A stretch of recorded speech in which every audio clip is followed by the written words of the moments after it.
কাল রাত্রি নিয়ম ভঙ্গ করে এবার স্রোতকে দেখার জন্য নিজের বাড়িতেই নিজে চোর সেজে নিজের রুমে চলে গেল সার্থক। বন্ধুরা ভিডিওতে লাইক দিয়ে দেখতে থাকুন। স্রোত এবং সার্থক দুজনকে সাবধান করে দিয়ে তখন সার্থকের বিষয়মণি বলতে থাকে যে দেখ সার্থক, আমি তোকে একটা কথা বলে দিচ্ছি যে আজকে সন্ধ্যের পর থেকে তুই কিন্তু এই ঘরে ঢুকবি না, কারণ এই ঘরে তোর ঢুকা বারণ।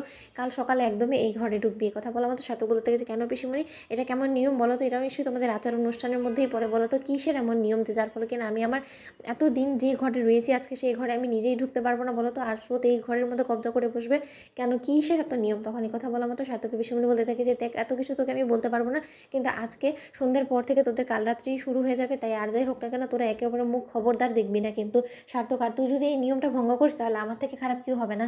আর স্রোত, তুমি খুব ভালো করে জানো যে ও তো এরকম নিয়ম আচার অনুষ্ঠান কোনোটাই মানে না। যদি তুমি সত্যিকার তোর মঙ্গল কামনা করেই থাকো তাহলে তুমি এই নিশ্চয়ই এই নিয়মটা অন্তত মানবে। তখন এই কথা বলা মতো স্রোত বলতে থাকে যে পিসিমণি তুমি একদম টেনশন করো না, সার্থক স্যারের মঙ্গল হোক তার জন্য আমি যা কিছু করণীয় সে সব কিছুই করবো। তুমি একদম টেনশন করো না, আমি কোনো মতে সন্ধ্যের পর থেকে সার্থক স্যারের মুখোমুখি হবো না। এই কথা বলার মতো সার্থক বলতে থাকে যে তুমি আমাকে চ্যালেঞ্জ করলে তাহলে যে করেই হোক না কেন আমি এই নিয়ম ভঙ্গ করে এই ঘরে ঢুকে আমি তোমার মুখোমুখি হব। তখন আমি দেখবো যে তুমি কি করে আমার পিসিমণির এই কথাটা অন্তত রাখো। ওদিকে স্রোত বলতে থাকে যে স্যার আপনি আমাকে চ্যালেঞ্জ করেন তো তাহলে আমি আপনাকে বলে দিচ্ছি যে এই চ্যালেঞ্জেও আমিই জিতবো, কারণ এতদিনে যা কিছু চ্যালেঞ্জ হয়েছে আমাদের মাঝখানে সে সব কিছুতে আমিই জিতেছি, তাই এবারও তার ব্যতিক্রম কিছু ঘটবে না।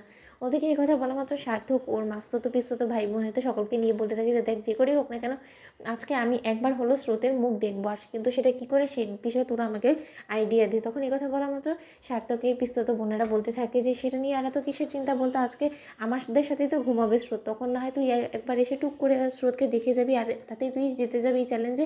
তখন এই কথা বলা মাত্র সার্থকের মাস্তুতো বোনরা বলতে থাকে যে না, এত সহজে তো আমরা আমাদের নতুন বৌদিভাইকে হেরে যেতে দিব না। তাই আর যাই হোক না কেন আমরাও চ্যালেঞ্জ করছি যে কোনো মতেই স্রোতের যাতে চেহারা দাদাভাই তুই না দেখতে পারি সেই ব্যবস্থা এবার আমরাও করবো। দেখি এই কথা বলা মাত্র পাল্টাপাল্টি অভিযোগের ভিত্তিতে যখন দরজা লাগিয়ে স্রোত ঘুমিয়ে পড়ে ঠিক সেই সময় চোর সেজে বারান্দা দিয়ে যখন সার্থক স্রোতের রুমে ঢুকে পড়ে ঠিক সেই সময় ঘুমন্ত অবস্থায় স্রোত সার্থককে দেখে চিৎকার করে ওঠার বলতে থাকে যে কে আপনি, আপনার এত বড় সাহস, আপনি এখানে ঢুকে পড়েন কী করে বলুন তো? তখন সার্থক স্রোতের মুখ চেপে ধরে বলতে থাকে যে চিৎকার চেঁচামেচি করো না তাহলে বাড়ি শুধু সকলে জেগে যাবে। স্রোত ওদিকে স্রোত যখন সার্থকের উপস্থিতি আলাপ পায় ঠিক সেই মুহূর্তে স্রোত নিজের চেহারাটা ঢেকে ফেলার বলতে থাকে যে সার্থক স্যার আপনি আবারও নিয়ম ভঙ্গ করলেন। তখন সার্থক বলতে থাকে যে কেন, আমি বলেছিলাম না তোমাকে চ্যালেঞ্জ করে যে এই চ্যালেঞ্জে আর যাই হোক না কেন তোমাকে আমি কোনো মতে জিতে দেবো না? তাহলে এবার নিশ্চয়ই তুমি বুঝতে পারছো যে এখন এই চ্যালেঞ্জটা আমি জিতে গিয়েছি। তখন এই কথা বলা মাত্র স্রোত বলতে থাকে যে স্যার এখন আপনি জেতেননি, কারণ আপনি এখনও পর্যন্ত আমার চেহারাই দেখতে পাননি, কারণ আমরা তো অন্ধকার ঘরে বসে আছি তাই না? অন্ধকারের মধ্যে আপনি আমার চেহারাটা কী করে দেখলেন বলুন তো?